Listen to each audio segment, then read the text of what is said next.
یہ ای میل ہمیں جن خاتون نے بھیجی ہے ان کا تعلق گلشن اقبال کراچی سے ہے۔ وہ لکھتی ہیں کہ رات کا کھانا تیار کر کے میں فارغ ہوئی تو باورچی خانے سے نکلتے ہوئے میری نظر دیوار پر لگی گھڑی پر پڑی۔ اف، اتنی دیر ہو گئی۔ میں نے جلدی سے سامنے صوفے پر پڑی چادر اٹھا کر اوڑھی اور گھر کی چابی بیگ میں ڈال کر گھر سے نکل گئی۔ راستے میں ہی مغرب کی اذان شروع ہو چکی تھی۔ بچے کہیں گے آج مما ہمیں ٹیوشن سے لینا ہی بھول گئیں۔ میں سوچتی ہوئی تیز تیز قدموں سے ان کے ٹیوشن سینٹر کی جانب بڑھ گئی۔ مما آپ نے اتنی دیر لگا دی، 7 سالہ ریحان شکایتی نظروں سے مجھے دیکھتے ہوئے بولا، جبکہ 6 سالہ انم بھی منہ پھلائے چل رہی تھی۔ مجھے اس کا منہ دیکھ کر بے ساختہ ہنسی آ گئی۔ اچھا سوری پاپا، آئندہ خیال رکھوں گی، ایسی غلطی دوبارہ نہیں ہوگی۔ ہم تب مانیں گے آپ کی بات جب آپ ہمیں ہفتے کو نانو کے گھر رہنے دیں گی۔ انم اور ریحان کی شرط پر میں نے ہنس کر حامی بھر لی۔ میں دونوں کا ہاتھ پکڑ کر سامنے والی گلی میں داخل ہو گئی۔ یہ راستہ شارٹ کٹ تھا، ادھر سے جلدی گھر آ جاتا تھا۔ ویسے تو میں روڈ سے ہی جاتی تھی، زیادہ تر اس گلی سے گزرتے ہوئے کتراتی تھی۔ مما، یہ کتنا ڈراؤنا گھر ہے، اس کو دیکھ کر ڈر لگ رہا ہے۔ ریحان ہاؤس نمبر 450 کو دیکھتے ہوئے بولا، جو بالکل اندھیرے میں ڈوبا ہوا تھا۔ عجیب وحشت برس رہی تھی۔ اس کی بات پر میں دونوں بچوں کو لے کر جلدی سے آگے بڑھ گئی۔ رات کام سے فارغ ہو کر بستر پر لیٹی تو بے ساختہ نظروں کے سامنے وہ گھر آ گیا۔ اس گھر سے میرا ماضی جڑا ہوا تھا۔ میں آہستہ آہستہ اپنے بیتے ماضی کو سوچنے لگی۔ میرا نام علینا ہے۔ ہم 3 بہنیں اور ایک بھائی ہیں۔ میرے بابا آرمی میں ہوا کرتے تھے، جبکہ اماں سادہ سی گھریلو خاتون تھی۔ میں انٹر میں تھی تو بابا نے اماں کی خواہش پر بڑا گھر لے لیا، کیونکہ جس گھر میں ہم تھے وہ گھر ہمیں کافی چھوٹا پڑ رہا تھا۔ جس دن بابا نے نیا گھر لیا، ہم سب بہن بھائی بہت خوش تھے۔ 2 منزلہ یہ بنگلہ نہایت خوبصورت تھا۔ نیچے والے حصے میں 3 بیڈ روم، بڑا سا ٹی وی لاؤنج اور ڈرائنگ روم اور باورچی خانہ تھا، جبکہ اوپری حصے میں 2 bed room, T V lounge اور ایک اسٹڈی روم تھا۔ چھوٹا سا باغیچہ تھا جس میں نیم اور بیر کے درخت لگے تھے، اور کار پورچ اتنا تھا کہ ایک گاڑی کھڑی ہو جائے۔ میری بڑی بہن مہرین، جو مجھ سے 2 سال بڑی تھی، اور پھر اس سے چھوٹی ثنا، جو 1 سال بڑی تھی، پھر میں تھی، اور سب سے چھوٹا ہمارا بھائی جو اس وقت 7ویں جماعت میں تھا۔ ہم تینوں بہنوں نے اوپر والے بیڈ روم لیے، جبکہ نیچے حارث اماں ابا کے ساتھ رہتا تھا۔ ہم تینوں بہنیں چونکہ کافی ڈرپوک ہیں تو ہم ایک ہی بیڈ روم میں ایک ساتھ سوتے تھے۔ جس دن ہم شفٹ ہوئے اس دن کافی تھکن ہو گئی تھی۔ رات گئے تک سامان وغیرہ سمیٹ کر فارغ ہوئے۔ باقی کا کام اب کل کر لینا، اب جاؤ تم لوگ بھی سو جاؤ۔ کھانے سے فارغ ہوئے تو امی بولیں تو ہم تینوں بہنیں اوپر آ کر لیٹ گئیں۔ تھکن اس قدر تھی کہ لیٹتے ہی نیند آ گئی۔ ابھی سوئے زیادہ دیر نہیں ہوئی تھی کہ مجھے نیند میں ایسا لگا کہ کوئی باہر دروازہ بجا رہا ہے۔ میں نے اٹھ کر دروازہ کھولا۔ سامنے کالی بلی کھڑی مجھے گھور رہی تھی۔ اس کو دیکھ کر میری بے ساختہ چیخ نکل گئی۔ میری چیخ پر میری بہنیں گھبرا کر اٹھ گئیں۔ کیا ہو گیا، سب خیر تو ہے؟ مہرین نے میرے پاس آ کر پوچھا۔ تم بلی سے ڈر گئیں؟ اس نے حیرت سے بلی کو دیکھتے ہوئے کہا، اور میں شرمندہ ہو کر واپس بستر پر آ کر لیٹ گئی۔ ہفتے کی رات ہم تینوں بہنیں رات دیر گئے تک جاگ کر باتیں کرتی رہیں۔ یہی کوئی رات کے 2 بجے ہوں گے۔ ہمیں ایسا لگا باہر ٹی وی لاؤنج سے باتوں کی آواز آ رہی ہے۔ اس وقت کون ہو سکتا ہے؟ جیسے ہی باہر آئے تو ایسا معلوم ہوا جیسے یہ باتوں کی آواز کچن سے آ رہی تھی۔ کچن میں ہم نے جھانکا تو وہ کالی بلی سامنے کاؤنٹر پر بیٹھی نظر آئی۔ ہمیں دیکھ کر اس نے چھلانگ لگائی اور سامنے کمرے میں گھس گئی۔ ہم ابھی سمجھ نہیں پائے تھے کہ یہ ہوا کیا۔ پھر ہماری نظر سامنے جلتے چولہے پر پڑی۔ ایسی خوشبو آ رہی تھی جیسے کچھ پک رہا تھا۔ مہرین نے آگے بڑھ کر چولہا بند کیا۔ ہم تینوں گھبرا سے گئے۔ اس بات کا ذکر ہم نے اگلے دن امی سے کیا، جس پر وہ الٹا ہمیں ڈانٹنے لگی کہ جلدی سویا کرو۔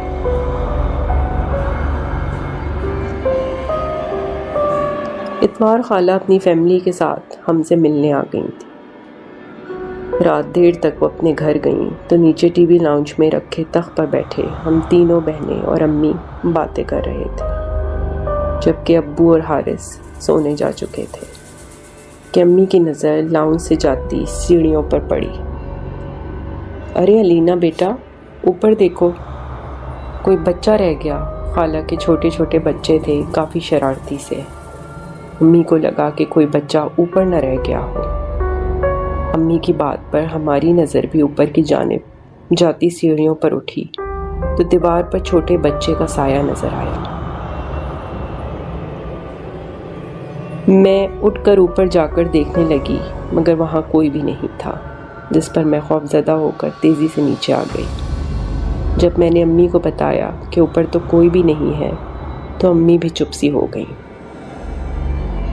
ہم سبھی حیران تھے کہ جب اوپر بچہ نہیں تھا تو وہ سایہ کس کا تھا۔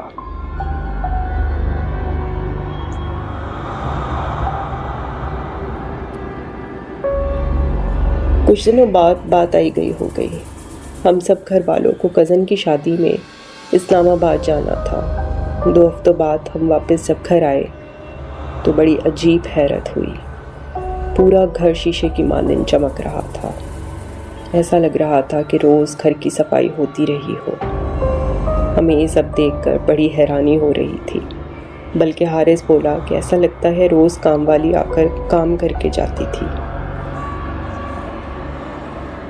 میں منہ دھونے کی غرض سے غسل خانے میں گئی تو غسل خانے کا گیلا فرش دیکھ کر مجھے حیرت کا دھچکا لگا۔ ایسا لگ رہا تھا جیسے کسی نے غسل خانہ استعمال کیا ہو۔ پھر تو یہ معمول بن گیا۔ گھر کے افراد گھر سے باہر ہوتے تو غسل خانہ بھی استعمال ہوتا اور باورچی خانے میں بھی رات گئے کھٹر پٹر کی آوازیں آتی۔ ہم لوگوں کو وہ کالی بلی مستقل گھر میں گھومتی ہوئی نظر آتی۔ ہم لوگ اب آہستہ آہستہ ان باتوں کے جیسے عادی ہوتے جا رہے تھے۔ ایک دن کا ذکر ہے کہ اوپر کمرے میں، جو کہ ہم تینوں کا مشترکہ کمرہ تھا، ثنا مغرب کی نماز ادا کر رہی تھی۔ اتفاق سے اس وقت وہ اوپری منزل پر بالکل اکیلی تھی اور ہمارے بیڈ روم کے علاوہ اوپری منزل پر بالکل اندھیرا تھا۔ ہم دونوں بہنیں نیچے گراؤنڈ فلور پر تھے۔ ہمیں اچانک اوپر سے ثنا کی چیخوں کی آوازیں آئیں اور پھر وہ حد درجہ گھبرائی ہوئی نماز کا دوپٹہ باندھے سیڑھیوں سے نیچے کی طرف بھاگتی ہوئی آئی۔ ہم سب اس کی یہ حالت دیکھ کر پریشان ہو گئے۔ امی نے اسے اپنے پاس بٹھایا۔ میں بھاگ کر اس کے لیے پانی کا گلاس لے کر آئی۔ پانی کے چند گھونٹ پینے کے بعد ثنا کی حالت کچھ سدھری اور وہ اس قابل ہوئی کہ بتا پائے کہ اس کے ساتھ کیا واقعہ پیش آیا۔ وہ بتاتی ہے کہ ابھی اس نے نماز کی نیت باندھی ہی تھی کہ اسے محسوس ہوا کہ کمرے میں کوئی داخل ہوا ہے۔ اس نے یہ ایزیوم کیا کہ ہم دونوں بہنوں میں سے کوئی ہوگا، لیکن ان قدموں کی آواز قدرے بھاری تھی اور جس انداز میں قدم فرش پر پڑ رہے تھے وہ بہت مختلف تھا، جیسے کوئی بے ربط انداز سے آگے بڑھ رہا ہو۔ گو کہ مہرین کی نگاہیں نیچے ہی تھیں، لیکن جب قدموں کی آواز بہت قریب آ گئی تو نہ چاہتے ہوئے بھی اس کا دھیان اس طرف گیا کہ دیکھے ہم دونوں میں سے کون ہے جو یوں چل رہا ہے؟ وہ حیران بھی تھی کہ ہم میں سے جو کوئی بھی ہے وہ نماز کے دوران اتنا نزدیک کیوں آ رہا ہے۔ جیسے ہی اس کی نظر قدموں پر پڑی، اس کا خوف کے مارے دل حلق میں آ گیا۔ وہ پاؤں کسی بہت بڑی اور بھاری عورت کے معلوم ہوئے۔ مریم بتاتی ہے کہ پاؤں اتنے بڑے تھے کہ اس نے آج تک اتنے بڑے پاؤں اپنی زندگی میں کسی عورت کے نہیں دیکھے۔ وہ جو کوئی بھی تھی مریم کے بالکل برابر سے گزرتی ہوئی اس کے پیچھے کی طرف جہاں ہماری الماری رکھی تھی چلی گئی، اور پھر قدموں کی آوازیں آنا یکدم بند ہو گئی۔ مریم نے جیسے تیسے نماز مکمل کی اور نماز ختم ہوتے ہی پلٹ کر پیچھے دیکھا تو وہاں کوئی نہ تھا۔ پورے کمرے میں سناٹا تھا۔ مریم کو اپنے آپ پر قابو نہ رہا، وہ بے اختیار بے تحاشا ڈری ہوئی چیخیں مارتی ہوئی نیچے بھاگی۔ ابو امی یہ سنتے ہی پریشانی کے عالم میں اوپر گئے اور ہم چاروں کو سختی سے اوپر نہ آنے کی تاکید کر گئے۔ امی ابو کو اوپر کے پورے پورشن میں کوئی نہ ملا۔ اس حادثے کے بعد سے ہم تینوں نے اوپر تنہا سونے سے انکار کر دیا، اور امی نے ابو سے گھر بدلنے پر اصرار کرنا شروع کر دیا۔ ہم سب نے گھر میں پڑھنا پڑھانا بہت زیادہ کر دیا تھا، اور قرآنی آیات کو باواز بلند سننا بھی ہماری روٹین بن گیا۔ ابھی کچھ ہی دن مزید گزرے ہوں گے کہ تقریباً 4 ساڑھے 4 بجے قریب میں کالج سے تھکی ہاری واپس آئی۔ نہا دھو کر نیچے لاؤنج میں بیٹھ کر کچھ دیر ٹی وی دیکھنے کا پلان تھا تاکہ کچھ فریش ہو جاؤں اور اس کے بعد آنے والے ایگزامز کی تیاری شروع کروں۔ ٹی وی جس کونے پر کمرے میں رکھا تھا، لاؤنج میں بنی ہوئی کھڑکی کی ریفلیکشن بند ٹی وی کی بلیک اسکرین پر صاف نظر آتی تھی۔ میں بے دہانی میں ٹی وی کے پیچھے لگے سوئچ بورڈ کا پلگ آن کرنے بڑھ رہی تھی کہ اچانک میری نظر ٹی وی کی بند اسکرین پر پڑی، اور اس میں نظر آنے والی کھڑکی کی ریفلیکشن میں مجھے ایک طویل قامت آدمی کھڑا نظر آیا جو کھڑکی میں کھڑا اندر کی طرف دیکھ رہا تھا۔ لاؤنج میں کھلنے والی یہ کھڑکی ہمارے گھر کی پچھلی طرف بنی گلی میں کھلتی تھی، جہاں امی نے واشنگ مشین رکھی ہوئی تھی اور کپڑوں کی تار بھی لگی ہوئی تھی، اور یہی ماسی کپڑے دھو کر سکھاتی تھی۔ سایہ بہت لمبا تھا۔ میں نے بے اختیار مڑ کر پیچھے دیکھا تو کھڑکی میں کوئی نہ تھا۔ میرے رونگٹے کھڑے ہو گئے اور ڈر کے مارے میں سفید پڑ گئی۔ جب میری نظر دوبارہ ٹی وی اسکرین پر پڑی تو وہ لمبا سا وجود ابھی بھی کھڑکی میں کھڑا تھا۔ میں چیختے ہوئے کچن میں کام کرتی امی کی طرف بھاگی اور تمام صورتحال سے آگاہ کیا۔ یہ سب کچھ اتنی مختصر عرصے میں ہوا کہ مجھے کسی کو بلانے کی مہلت تک نہ ملی۔ امی میرے ساتھ لاؤنج میں آئیں اور ٹی وی کی اسکرین پر کھڑکی کی پڑنے والی ریفلیکشن کو دیکھا۔ وہاں صرف کھلی ہوئی کھڑکی اور اس سے اندر آنے والی دھوپ کی روشنی ہی نظر آئی۔ پھر کھڑکی کے پاس جا کر وہاں سے جھانک کر پیچھے کی طرف دیکھا۔ پیچھے کی گلی میں مکمل سناٹا تھا۔ سب گھر والوں نے اس واقعے کو میرے ذہن پر پچھلے واقعات سے پڑے برے اثرات قرار دیا۔ گو کہ ہر کوئی ڈرا ہوا پریشان تھا، لیکن سب ایک دوسرے کو تسلی دینے کے لیے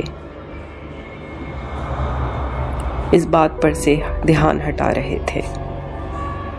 اس کے ایک ہفتے بعد ہی وہ ہولناک واقعہ رونما ہوا، جس کے بعد ہم نے فوراً وہ گھر چھوڑ دیا۔ رات کے کسی پہر امی کی آنکھ کھلی تو انہیں محسوس ہوا کہ چھت پر کوئی ہے۔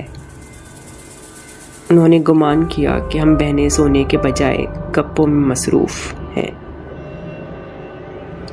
وہ دبے قدموں سے چھت پر آئیں تو وہاں گول دائرے میں 10-12 عجیب شکل والے لوگوں کو بیٹھے دیکھا۔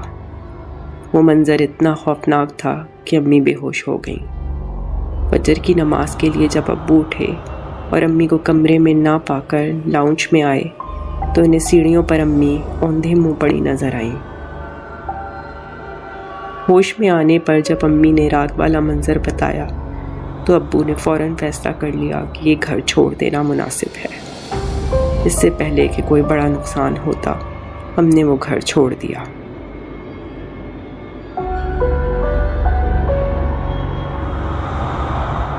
اگر آپ کو یہ سٹوری پسند آئی ہے تو پلیز لائک، سبسکرائب اور شیئر ضرور کریں، اور مجھے کمنٹس میں بتائیں کہ آپ کو اس سٹوری میں کیا اچھا لگا اور کیا نہیں۔ آپ کی سپورٹ کا بہت بہت شکریہ۔